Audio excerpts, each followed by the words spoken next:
a sua casa não vai cair. Você está vendo uma imagem, e talvez esta imagem já tenha marcado a vida de muitos que estão aqui, porque os últimos noticiários, sejam eles através das redes sociais, através dos programas de televisão, têm trazido muita imagem deste local. Qual é o local? Rio Grande do Sul.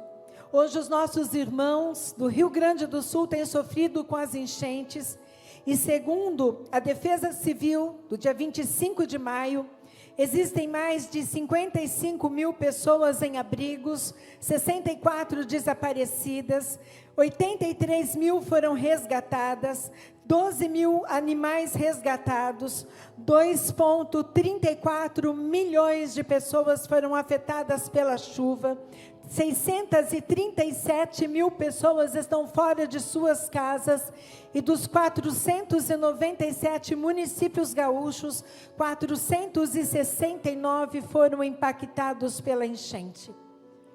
Se nós terminássemos o culto agora, e você, diante desses dados, ou diante desta imagem, olhasse que privilégio que você tem de estar hoje assentado dentro de uma igreja, numa cadeira confortável, num lugar aparentemente seguro, pelo menos aqui não tem água, e a igreja que se propôs a ser um local de culto está acontecendo, enquanto muitas igrejas no Rio Grande do Sul hoje servem de abrigo para aqueles que estão desalojados. Se você hoje pudesse parar e refletir um minuto, você já teria motivos de agradecer, para agradecer pelas vidas que passaram pelas águas, pelos recursos que foram depositados, a presença do Espírito Santo neste lugar, e poderíamos dar por encerrado o culto, mas nós ainda estaremos compartilhando algo. E por que nós então trouxemos esta imagem? Porque então estamos trazendo um fato que muitos não querem nem mesmo assistir mais.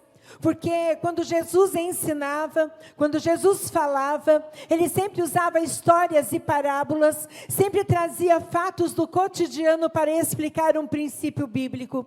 E hoje nós queremos explicar e compartilhar com vocês um princípio que está no livro de Lucas, capítulo 6, dos versos 46 ao 49, intitulado A Parábola do Sábio e do Insensato. Quando essa parábola foi escrita, quando foi deixada para nós, ela retrata a vida de alguém que um dia sofre de uma enchente, diante de uma grande tempestade, diante de uma grande catástrofe. Ele vai relatar como é que fica a casa do homem sábio e como é que fica a casa do homem insensato. Então, eu quero que você preste atenção naquilo que o Espírito Santo vai dizer para você nesta noite, começando por aquilo que está no relato de Lucas 6, 46 e 47, que diz assim: por que vocês me chamam Senhor, Senhor, e não fazem o que eu digo? Eu lhes mostrarei a que se compara aquele que vem a mim, ouve as minhas palavras e as pratica. Aqui logo de cara nós percebemos que existe um problema. Ele diz: olha, vocês me chamam de Senhor e não fazem o que eu digo. Levando esta palavra para o grego, Senhor, ela vem da palavra kurios, ou kurios, é uma palavra de quem reconhece naquela pessoa ou naquela figura, uma figura de mestre, e sendo ele Senhor, deveria ser seguido com uma lealdade absoluta. Quando lemos este versículo, notamos uma dicotomia, porque ele diz: olha, você me chama de Senhor, mas não faz aquilo que lhe digo. Quer dizer, você me diz que eu sou o teu mestre, mas não segue os meus ensinamentos. Você ouve, mas você não pratica. Você aprende, mas você não se submete. Você me honra de lábios, mas não me honra de atitudes. Aqui Jesus estava dizendo para os seus discípulos que aquilo que eles falavam, eles não faziam. O chamavam de Senhor e de Mestre, mas não se submetiam aos seus ensinamentos. Então, neste diálogo, ele vai trazer então a parábola, comparando dois homens. Um que ele chama de insensato e outro que ele chama de sábio. Os dois sofrem a mesma situação, os dois sofrem o mesmo embate da natureza. Vamos ler então Lucas 6 e 48. Quantos trouxeram as suas Bíblias? Glória a Deus. Abra então sua Bíblia e deixe aberta Lucas 6:48. Vamos ler juntos? É como um homem que ao construir uma casa, colocou os alicerces. Quando veio a inundação, mas não conseguiu abalar, porque estava bem construída. Mas aquele que ouve as minhas palavras e não as pratica, é como um homem que construiu uma casa sobre o chão sem alicerces. No momento em que a torrente deu contra aquela casa, ela caiu e a sua destruição foi completa. Repete comigo. No momento em que a torrente deu contra aquela casa, ela caiu e a sua destruição foi completa. Quando as tempestades chegam, elas chegam sem avisar. Quando os problemas nos alcançam, fatos inesperados ocorrem, aquilo que estava encoberto e escondido se torna aparente e exposto. Em cada casa, onde a força das águas chegam, ficam aparentes a qualidade da estrutura onde aquela casa foi construída, fazendo com que suporte ou não a pressão das águas. Precisamos fortalecer os nossos alicerces. E eu não estou dizendo de uma casa física. Eu estou dizendo de uma casa que sou eu e é você. Eu estou dizendo das áreas que formam a nossa vida. Eu estou dizendo das áreas na qual nós estamos inseridos.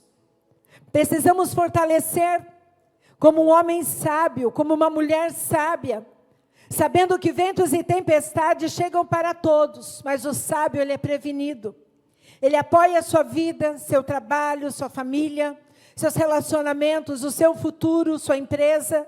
Ele apoia tudo que é seu, naquilo que é firme e tem fundamento. Porque ele sabe que por mais que ele sofra, ele não será destruído. E quem é este fundamento? Qual é este alicerce? O que sustenta? O que fortalece? O que dá sustentação quando o vento e a tempestade batem, quando os problemas chegam? Qual o nome do alicerce, igreja? Jesus. Ele é o alicerce. Essas pessoas hoje vieram aqui para declarar publicamente que o alicerce que elas tinham antes, que a confiança que elas tinham antes em coisas, em pessoas, na religião, estes alicerces não serão mais suficientes, mas eles estão colocando hoje um reforço a mais, eles estão colocando Jesus na vida deles. E nesta noite nós seremos encorajados a colocar Jesus na nossa vida, através de 4 princípios. 4 princípios que uma pessoa sábia, ela inclui na sua vida, ela inclui nas suas decisões. E esses princípios evitarão que quando vierem dificuldades, quando vierem lutas, quando vier a enfermidade, quando vier o luto, quando vierem esses fatos naturais do ser humano, a sua estrutura não seja destruída. Primeiro, seja sábio. Mateus 7, 24 e 25 diz: quem ouve esses meus ensinamentos e vive de acordo com eles, é como um homem sábio, que construiu a sua casa na rocha. Caiu a chuva, vieram as enchentes, e o vento soprou com força contra aquela casa, porque ela não caiu, porque havia sido construída na rocha. Porém, ela não caiu, porque havia sido construída na rocha. Se você quiser ter uma vida de facilidades, se você quiser ter uma vida fútil, se você quiser ter uma vida fácil, então você não terá uma casa construída na rocha. Porque para se construir uma casa na rocha, você precisa renunciar, você precisa ouvir os princípios da palavra de Deus, e não apenas ouvir, mas tomar o cuidado de aplicar na sua vida. Você não pode simplesmente vir no culto de domingo, e na segunda-feira você esquecer tudo aquilo que ouviu. Não, porque se assim você o fizer, quando as lutas e adversidades vierem, a tua casa facilmente será destruída. Então hoje o Senhor está nos dizendo que devemos aprender com sabedoria. Existe uma frase que diz que o homem inteligente aprende com seus próprios erros, mas o sábio aprende com o erro dos outros.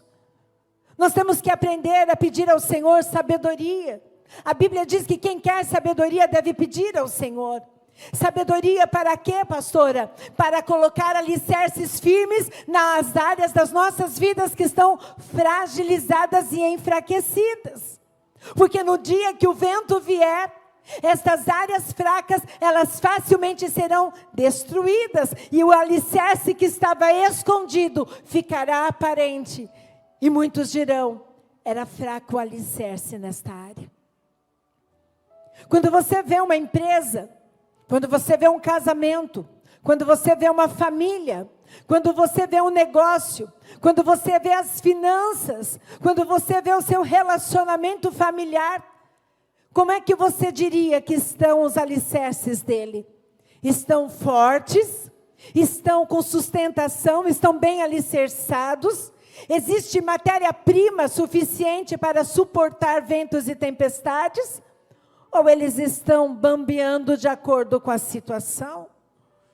Quem quiser evitar que a sua casa, sua família, seu trabalho, suas finanças, quem quiser evitar que a educação dos seus filhos, o seu presente e o seu futuro, entrem em ruína, precisam ouvir e viver de acordo com aquilo que está sendo ensinado. Se aprofundar no conhecimento da palavra de Deus e viver segundo esses fundamentos, para então adquirir a sabedoria que vem de Deus. E sabe qual é a diferença entre a sabedoria humana e a sabedoria de Deus? É que a sabedoria de Deus, antes de tudo, ela é pura, depois ela é pacífica, ela é amável, compreensiva, cheia de misericórdia e de bons frutos, imparcial e sincera. Se existir alguma área da minha vida que não tenha desses adjetivos, que não tenha desses sintomas, que não tenha dessas qualidades, então significa que nesta área da minha vida, eu preciso colocar Jesus e a sua palavra. Eu preciso colocar a sabedoria de Deus. Se na minha casa não existe paz, se na minha casa não existe compreensão, se os meus relacionamentos são conturbados, se não existe misericórdia, se os frutos que as pessoas enxergam dentro da sua vida ou no seu relacionamento não são frutos bons, nestas áreas você precisa colocar Jesus. Precisa colocar a sabedoria do Senhor. E como é que eu coloco a sabedoria do Senhor? Abrindo mão da sua própria sabedoria. Abrindo mão muitas vezes da forma como você foi educado e criado. Da forma que você aprendeu a agir e a reagir. Aplicar a palavra de Deus significa viver segundo aquilo que a Bíblia me ensina. Não é algo fácil. Mas imagine construir uma casa também no topo de uma rocha. Precisa esforço, precisa dedicação. Vai ter sol, vai ter chuva, vai ter vento. Mas aquele que constrói a casa em cima da rocha, sabe que por maior que seja o seu esforço, o resultado será extraordinário, porque existe um construtor junto com ele, o mesmo que criou a rocha, estará com ele na construção de sua casa. E não apenas criou a rocha, ele é o que sustenta, ele é a pedra angular, ele é o que dá sustentação a tudo aquilo que for construído. Se estas pessoas que passaram pelas águas, os casais, os homens, os jovens, adolescentes, até mesmo kids, se eles aprenderem a colocar Jesus na vida deles, colocar Jesus no casamento, colocar Jesus na educação dos filhos, colocar Jesus no trabalho, colocar Jesus no dia a dia, não tem como dar errado. Estas vidas não serão abaladas, porque Jesus será aquele que vai sustentar essas vidas, por mais que venham lutas e adversidades. Eles estão se batizando, e ninguém prometeu para eles que não teriam lutas, ao contrário disso. Eles foram ensinados que terão. Que assim como Jesus passou por momentos difíceis, eles vão passar, mas uma certeza eles devem ter, que eles deverão manter o ânimo, porque Jesus será com eles, e assim como Jesus alcançou a vitória, eles também alcançarão a vitória, no dia em que Jesus voltar, e a igreja for arrebatada. Esta será a grande vitória daqueles que confiam no Senhor. A nossa vitória não está somente nesta terra, a nossa vitória não está somente nesta vida, mas a grande vitória está em ter a certeza que o teu nome está escrito no livro da vida, e quando a trombeta tocar, Jesus vai buscar a sua igreja, e você será levado junto com Ele. Para isso você precisa de sabedoria, para ensinar os seus filhos, para compartilhar com a tua esposa, para que vocês possam andar alinhados, segundo a palavra de Deus. E vocês precisam também, nós precisamos investir tempo no que é mais importante. Lucas 14 diz assim: pois quem começaria a construção de uma torre, sem primeiro fazer os cálculos e depois verificar se tem dinheiro suficiente para completá-la? De outra forma, só poderia completar os alicerces e não completaria a obra. E todos os que vissem o que aconteceu iriam rir dele e dizer: estão vendo aquele sujeito ali? Começou aquela construção, ficou sem dinheiro para terminá-la. Quando trocamos as prioridades, quando nós corremos para aquilo que não é prioridade, quando dedicamos mais tempo, corremos o risco de ser envergonhados, como esta que nós lemos agora. Ele começou a construir, não fez as contas, não planejou, não pensou naquilo que gastaria, simplesmente foi e fez, impulso. Abriu o alicerce, acabou o dinheiro, e as pessoas que passavam começaram a caçoar dele. Quando nós invertemos as prioridades, quando não damos importância àquilo que verdadeiramente é importante, corremos o risco de ser envergonhados em alguma área da nossa vida. Este homem não fez um projeto, não fez um planejamento financeiro, mas agiu pelo impulso, não dedicou tempo naquilo que era importante. Todas as vezes que você toma decisões sem consultar a Deus, sem convidá-lo para a sua rotina diária, deixando para segundo plano, você vai correr o mesmo risco que este homem, de não ver a sua casa sendo bem edificada.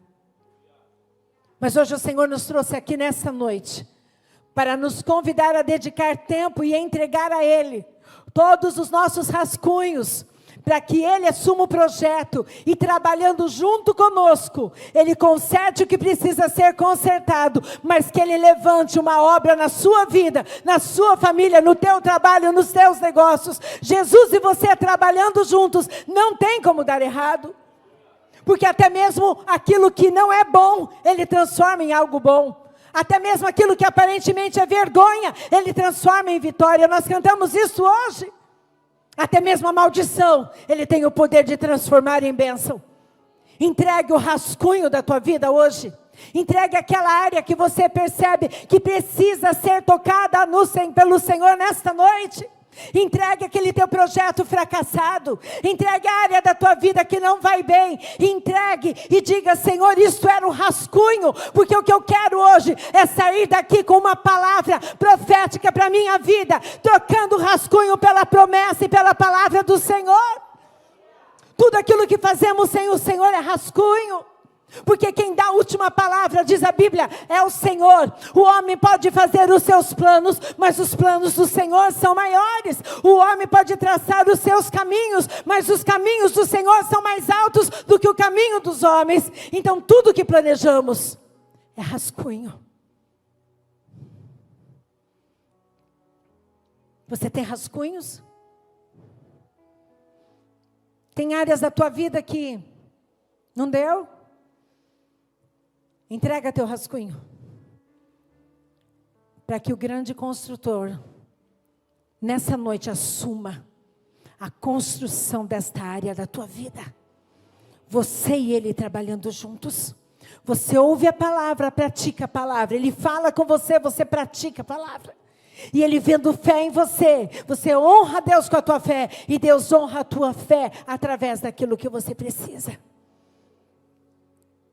Se os homens soubessem que o maior lucro é investir tempo com a palavra de Deus, não perderiam tempo correndo atrás do prejuízo. Será que você não está se desgastando demais, correndo demais, se fadigando demais, se preocupando demais com aquilo que é prejuízo? Vira a chave hoje. Esqueça de correr atrás de coisas e corra atrás daquele que tem um plano perfeito para a tua vida. O nome dele é Jesus. Ele tem o plano melhor. O plano dele não acrescenta dores, porque é perfeito. Não reclame, clame. Quantos fizeram este jejum dessa semana? Não reclame, mas clame. Eu vou contar um resumo de um testemunho que eu vi esta semana.